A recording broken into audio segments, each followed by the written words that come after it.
সভা প্রেস ক্লাবের নবনির্বাচিত সভাপতি নাজমুল হুদা, উপস্থিত আমন্ত্রিত অতিথিবর্গ, সাধারণ সম্পাদক জিয়াউর রহমান জিয়া সহ উপস্থিত সাংবাদিক ভাইয়েরা, উপস্থিত সুধীমণ্ডলী, আসসালামু আলাইকুম। আমরা প্রেস ক্লাবের কাছে, সাংবাদিকদের কাছে যে কথা সবাই বলেছে, বস্তুনিষ্ঠ সংবাদ আশা করি। সবাই একটি গুরুত্বপূর্ণ জায়গা। আপনারা যদি সক্রিয় থেকে সমাজের ভুলভ্রান্তিগুলা কিংবা আমাদের ভুলভ্রান্তিগুলা তুলে ধরেন, গঠনমূলক সমালোচনার মাধ্যমে আমরা অবশ্যই আপনাদের সাথে থাকবো, পাশে থাকবো। আপনারা যে উদ্দেশ্য নিয়ে প্রতিবেদনটি দিয়েছেন সেটার সুফল আপনারা ভবিষ্যতে পাবেন।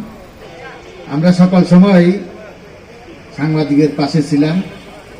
সাংবাদিকদের আমরা কোনো পক্ষপাতিত্ব করি নাই, সাংবাদিকরাও আমাদের কোনো পক্ষপাতিত্ব করে নাই। বস্তুনিষ্ঠ সংবাদ পরিবেশন করেছেন, তাতেই কিন্তু আমরা খুশি। মাননীয় সাবেক সংসদ সদস্য ডাক্তার দেওয়ান মোহাম্মদ সালাউদ্দিন এবং বিশেষ করে আমরা যাদেরকে দাওয়াত দিয়েছি তারা প্রত্যেকেই এসেছে এবং প্রেস ক্লাবের এই প্রথম প্রেস ক্লাবে আমরা এইভাবে আসলে ইফতার পার্টি দিতে পেরে সকল সদস্যদেরকে ধন্যবাদ জানাই। তারা আমাদের সহযোগিতা করেছে। আনফুসানা ওয়া ইল্লাম তাগফির লানা ওয়া তারহামনা। বাংলাদেশ জাতীয় দল জিন্দাবাদ, দেশনেত্রী বেগম খালেদা জিয়া জিন্দাবাদ। রাখবে। সর্বশেষে সাংবাদিকদের উদ্দেশ্যে আপনাদের পেশা বা আপনাদের অর্পিত দায়িত্ব, ইনশাল্লাহ আমরা আপনাদের পাশে ছিলাম। সাভারের মঞ্চে যারা অবস্থিত পৌরসভার সফল দুইবারের মেয়র, সাভার পৌর আর সময় নেই, আমি সকলকে ধন্যবাদ জানাচ্ছি।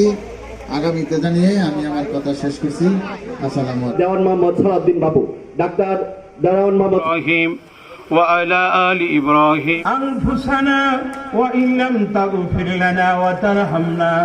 বিবেক রব্বুল আলামিন সত্য তুলে ধরে মাবুদ জাতির দিল। সবার প্রেস ক্লাবের আয়োজিত আজকের সম্মানিত